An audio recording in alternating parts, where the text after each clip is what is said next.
Hello students.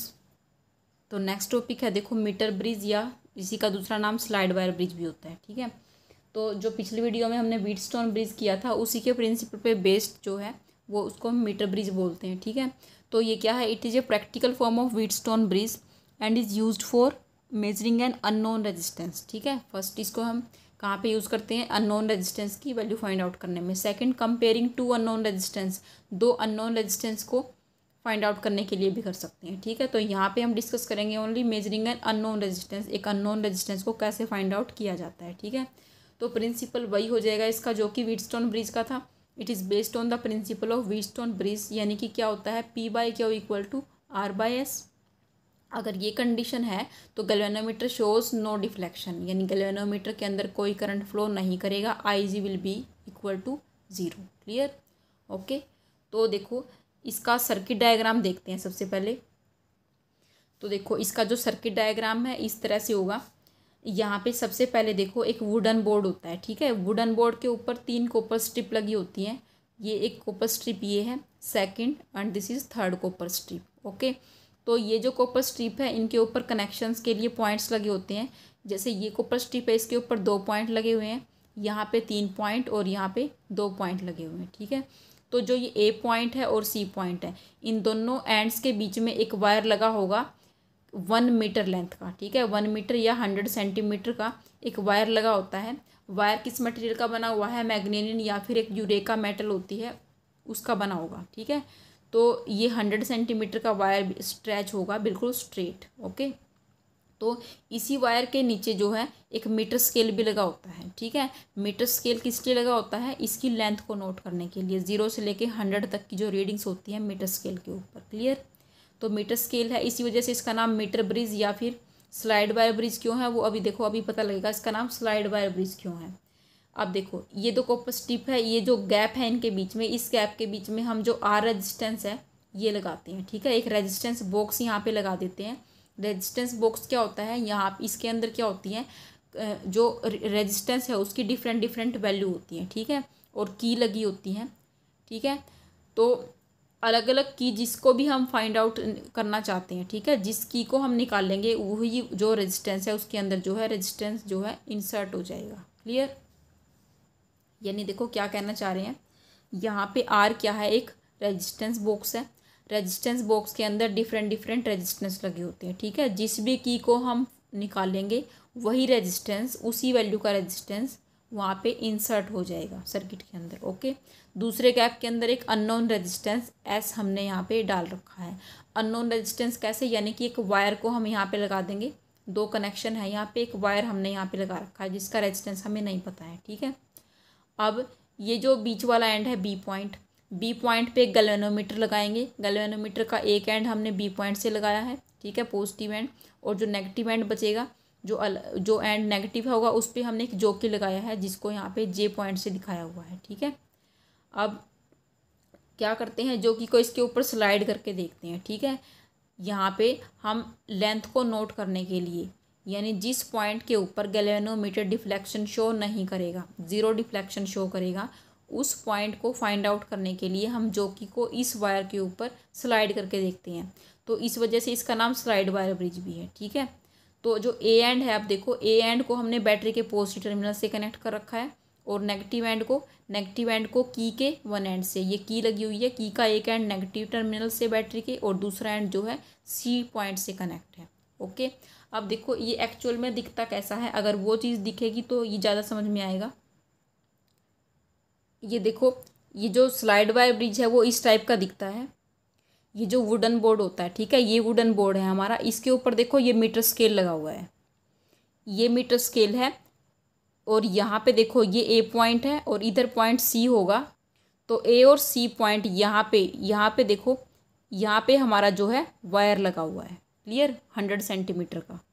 ये 2 gap हैं, देखो ये यहाँ पे 2 टर्मिनल गिवन है, दोनों टर्मिनल के बीच में यहाँ पे अननोन रेजिस्टेंस लगा हुआ है।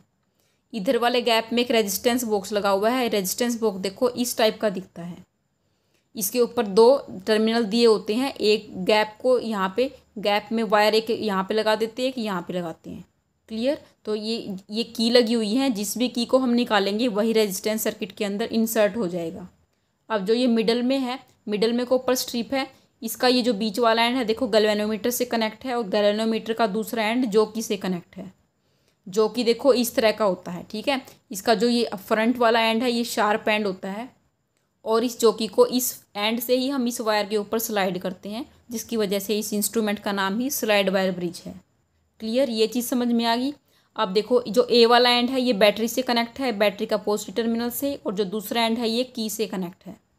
की का दूसरा एंड इधर जो सी पॉइंट होगा वहाँ से कनेक्ट है। ओके, तो सर्किट डायग्राम यहाँ से बहुत अच्छे से क्लियर हो गया होगा। लैब में भी होता है, लैब में देख लेना।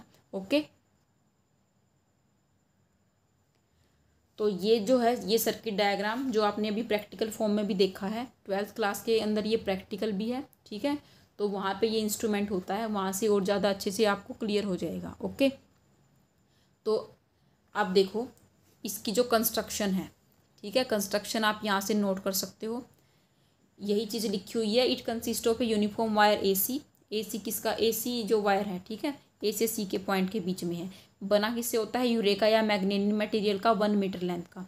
Stretch between a wooden board between copper strips, और a metre scale is also fitted on the wooden board parallel to the length of the wire. Wire के अलोंग जो है मीटर स्केल लगा हुआ है। Another copper strip is fitted on the wooden board in order to provide 2 gaps. कौन सी strip की बात कर रहे हैं, इस स्ट्रिप की बात कर रहे हैं। 2 गैप को यहाँ पे दिया हुआ है। Okay, in 1 gap resistance box R is connected, in other gap unknown resistance S is connected. Clear, एक galvanometer G is connected with the help of jockey. यहाँ पे जॉकी को स्लाइड करके देखेंगे। सेल ई एंड की K is connected across A and C. Clear हो गया। Okay, तो अब डिस्कस करते हैं इसकी वर्किंग। ये EMF का सेल लगा हुआ है। ओके, तो देखो वर्किंग में क्या करना है। सबसे पहले क्या करोगे, इस सर्किट डायग्राम के अंदर ये जो जॉकी लगा हुआ है गैल्वेनोमीटर के साथ, इस जॉकी को हमने यहाँ पे स्लाइड करके देखना है, ठीक है। इस रेजिस्टेंस बॉक्स से एक रेजिस्टेंस निकालेंगे, यानी कि रेजिस्टेंस इंसर्ट हो जाएगा इसके अंदर। जैसे सपोज हमने 2 या 10 ओम की जो की हमने निकाल दी, ठीक है, 10 ओम की निकालेंगे तो 10 ओम का रेजिस्टेंस हमने इस सर्किट के अंदर इंसर्ट कर दिया, ठीक है। तो आर की वैल्यू कितनी हो जाएगी, 10 ओम हो जाएगी। क्लियर, तो फिर क्या करो, जो की को एक बार ए टर्मिनल पे कनेक्ट करो, टच करो यहाँ पे, और फिर सी टर्मिनल पे टच करो, ठीक है। अगर जो डिफ्लेक्शन है वो अपोजिट शो करे तो इट मीन्स हमारे कनेक्शन जो है करेक्ट होते हैं, ठीक है। तो जैसे सपोज ए पे जब हमने रखा तो गैल्वेनोमीटर की नीडल सपोज इधर आई ऐसे, ठीक है। जब हमने सी पे रखा तो गैल्वेनोमीटर की नीडल जो है इस साइड आ गई, तो अपोजिट डायरेक्शन में डिफ्लेक्शन हुई। क्लियर, तो अपोजिट डायरेक्शन में डिफ्लेक्शन अगर हो तो मीन्स करेक्शन हमारे करेक्ट होते हैं। तो फिर क्या करो, अब इस जॉकी को इसके ऊपर स्लाइड करो, ठीक है, डिफरेंट डिफरेंट प्लेस पे स्लाइड करते जाओ। तो कहीं एक पॉइंट ऐसा मिलेगा कि जहाँ पे हम जॉकी को थोड़ा सा प्रेस करते ही जो गैल्वेनोमीटर है, पहले जो नीडल जो है इस तरह से डिफ्लेक्ट कर रही थी, अब वो बिल्कुल ऐसे स्ट्रेट हो जाएगी। यानी देखो इस तरह से ये गैल्वेनोमीटर होता है, इसके बीच में यहाँ पे 0 रीडिंग होती है, तो बिल्कुल जो नीडल है वो इस तरह से 0 रीडिंग पे आ जाएगी, ठीक है। इट मीन्स इसको हम बोलते हैं नल पॉइंट। नल मीन्स क्या होता है, 0, यानी जिस जगह पे हमें 0 डिफ्लेक्शन मिला है जिसको नल पॉइंट बोलते हैं, उस पॉइंट को हमने नाम दे दिया जे, ठीक है। यानी AJ लेंथ को हमने नोट करना है। ये AJ लेंथ हो गई L, तो J और C के बीच की लेंथ कितनी बचेगी, 100 माइनस L बचेगी, ठीक है। टोटल लेंथ 100 थी, ये L है तो ये कितनी हुई, 100 माइनस L। तो इसका रेजिस्टेंस फाइंड आउट करो, JC का रेजिस्टेंस फाइंड आउट करो। R का हमें पता ही है, तो S की वैल्यू हम कैलकुलेट कर सकते हैं। ओके, अब नेक्स्ट स्टार्ट करते हैं। देखो वर्किंग, सबसे पहले क्या करना है, ये स्लाइड वायर ब्रिज है, इसके अंदर ये की दिख रही है सभी को के, ठीक है। इस की को क्लोज कर देंगे। इस की को क्लोज करते ही क्या होगा, इसके अंदर इस वायर के अंदर जो स्लाइड वायर ब्रिज की जो ये 100 सेंटीमीटर की वायर है, इसके अंदर करंट फ्लो करना स्टार्ट करेगा। ओके, अब नेक्स्ट क्या करना है, जॉकी को स्लाइड करके देखेंगे इस वायर के ऊपर, ठीक है। स्लाइड करेंगे और हर एक जगह पे इसको प्रेस भी करके देखेंगे, ठीक है। थोड़ा सा हल्का सा प्रेस करना है इसको। तो प्रेस करने से क्या मीनिंग है, प्रेस करके ये देखना है कि करंट कोई हुआ है या नहीं है, ठीक है। यानी अगर ये गैल्वेनोमीटर की जो नीडल है वो हल्की सी डिफ्लेक्ट हो रही है, इट मीन्स वहाँ पे करंट है, ठीक है। लेकिन जब हम यहाँ से स्लाइड कर रहे होंगे तो कोई एक पॉइंट हमें ऐसा मिलेगा जिस पॉइंट पे आते ही जो गैल्वेनोमीटर का डिफ्लेक्शन है वो बिल्कुल 0 हो जाएगा। यानी देखो ये जो नीडल है ये बिल्कुल इस तरह स्ट्रेट पोजीशन में आ जाएगी, ज़ीरो पे आ जाएगी।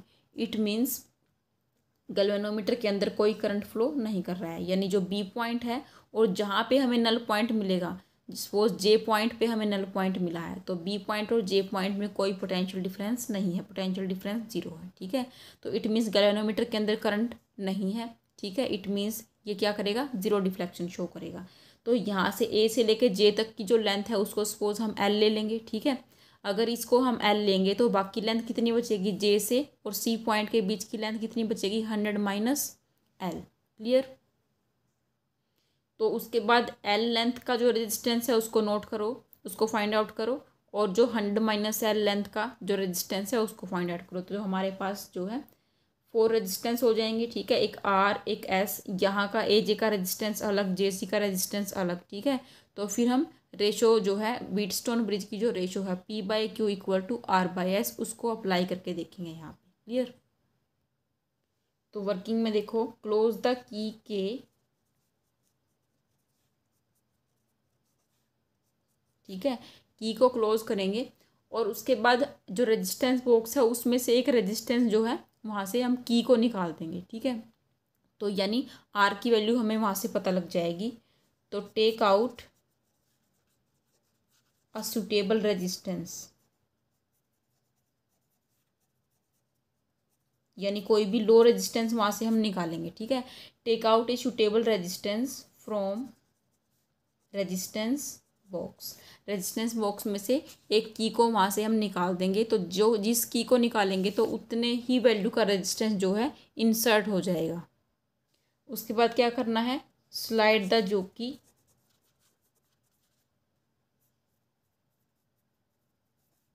On wire AC। ठीक है, AC वायर थी, तो जोकी को उसके ऊपर क्या करके देखना है, स्लाइड करके देखना है। ठीक है, and find null point. Null point का सभी को पता चला क्या होगा, नल पॉइंट मीन्स जहाँ पे गैल्वेनोमीटर का डिफ्लेक्शन जीरो हो जाए। ठीक है, तो वो होता है हमारा नल पॉइंट। तो सपोज वो जो नल पॉइंट हमें मिला है वो जे पॉइंट पे मिला था, तो ए जे की लेंथ हम मान लेते हैं, let A J is equal to L. ठीक है, नल पॉइंट हमें जे पॉइंट पे मिला है तो ए जे की लेंथ हमने ले ली एल। ओके, तो जे सी कितनी हुई, J C will be equal to 100 minus L हो गई थी। ठीक है, तो अगर जो एल लेंथ है, एल लेंथ का रेजिस्टेंस हमें पता हो, ठीक है, तो उसको हम अगर 1 सेंटीमीटर की लेंथ का हमें पता हो, सॉरी लेंथ का नहीं रेजिस्टेंस का पता हो। ठीक है, अगर 1 सेंटीमीटर की लेंथ का हमें रेजिस्टेंस पता हो तो एल लेंथ का भी रेजिस्टेंस हम फाइंड आउट कर सकते हैं। ठीक है, तो हम पर सेंटीमीटर रेजिस्टेंस मान लेते हैं, let small R B the resistance पर सेंटीमीटर ऑफ वायर। ठीक है, यानी जो वायर AC लगा हुआ है अगर उसके 1 सेंटीमीटर का जो रेजिस्टेंस है वो स्मॉल आर है तो एल लेंथ का कितना हो जाएगा, एल लेंथ का कितना हो जाएगा, एल आर हो जाएगा। ठीक है, एल आर हो जाएगा। ठीक है, तो सपोज एल लेंथ का रेजिस्टेंस को हम पी नाम दे दें। Okay, let P is resistance of A J. Okay, resistance of A J यानी एल लेंथ का, and Q be the resistance of J C. Okay, तो P है और Q पता चल गया, तो P कितना हो जाएगा, L इंटू आर हो जाएगा। कैसे हुआ L इंटू आर, 1 सेंटीमीटर का रेजिस्टेंस आर है तो L सेंटीमीटर का कितना होगा, L into R. Clear. Q कितना हो जाएगा, 100 माइनस एल इंटू आर, ये भी पता चल गया।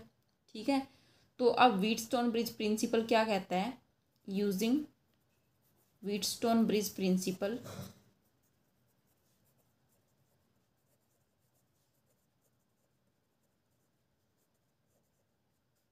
P by Q equal to R by S, यही होता है। तो P की वैल्यू क्या है, एल आर, और Q क्या है, 100 minus L into R. Okay, equal to क्या आ जाएगा, आर बाई एस। ठीक है, अब आर का हमें पता है, जितनी वैल्यू का रेजिस्टेंस हमने वहाँ से निकाला था वो वैल्यू हो जाएगी आर की। ठीक है, एस क्या है, अननोन रेजिस्टेंस, जो हमें फाइंड आउट करना है।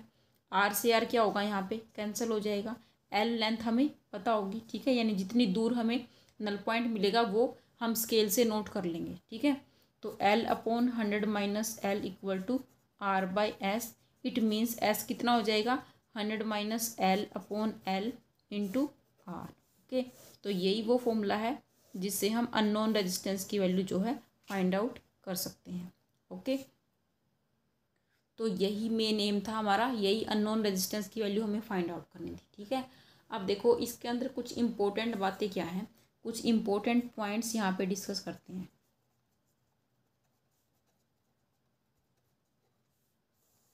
जो मीटर ब्रिज होता है, देखो जो मीटर ब्रिज है वो वेरी हाई और वेरी लो रेजिस्टेंस को मेज़र नहीं कर सकता, ठीक है। यानी मीडियम वैल्यू के रेजिस्टेंस को मेज़र कर सकता है। अगर रेजिस्टेंस की वैल्यू बहुत कम होगी वायर की या बहुत ज़्यादा होगी तो उसको ये मेज़र नहीं कर सकता, ये इसकी एक डिसएडवांटेज है, ठीक है। It means metre bridge can not be used to measure very high and very low resistance। Okay, यानी बहुत ज़्यादा वैल्यू का या बहुत कम वैल्यू का मेज़र नहीं कर सकता। ओके, सेकंड इसके अंदर क्या है, देखो सेकंड ये हो सकता है, जैसे डायग्राम में हमने देखो एक गैप में क्या लगाया था, रेजिस्टेंस बॉक्स, एक गैप में लगाया था अननोन रेजिस्टेंस एस, ठीक है। तो अगर हम दोनों की पोजीशन को इंटरचेंज कर दें, ठीक है, इंटरचेंज कैसे कर दें, जैसे कि देखो इस गैप में इधर हमने कौन सा लगाया था, यहाँ पे रेजिस्टेंस बॉक्स लगा होता था, ठीक है, और इधर हमने क्या लगाया था, सेकंड वाले गैप में अननोन रेजिस्टेंस, यहाँ पे हमने ये रेजिस्टेंस बॉक्स, ये अननोन रेजिस्टेंस एस होता था, ठीक है, यही होता था। तो लेकिन अगर इसकी पोजीशन हम इंटरचेंज कर दें, यानी कि यहाँ पे हम लगा दें एस और यहाँ पे हम लगा दें रेजिस्टेंस बॉक्स, ठीक है, तो जॉकी को जब स्लाइड करेंगे तो जो वायर थी यहाँ पे, तो सपोज किसी ये पॉइंट ए था, किसी पॉइंट जे पे हमें नल पॉइंट मिलेगा, ठीक है, तो वो लेंथ एल हो जाएगी और ये हो जाएगी 100 माइनस एल, ठीक है।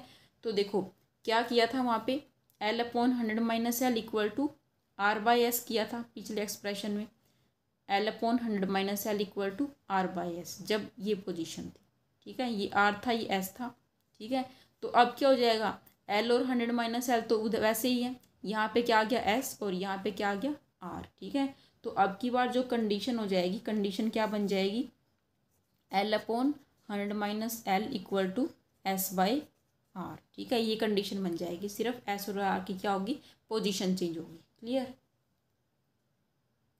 It means when we interchange the positions of R and S, तो क्या होगा, कंडीशन क्या बनेगी,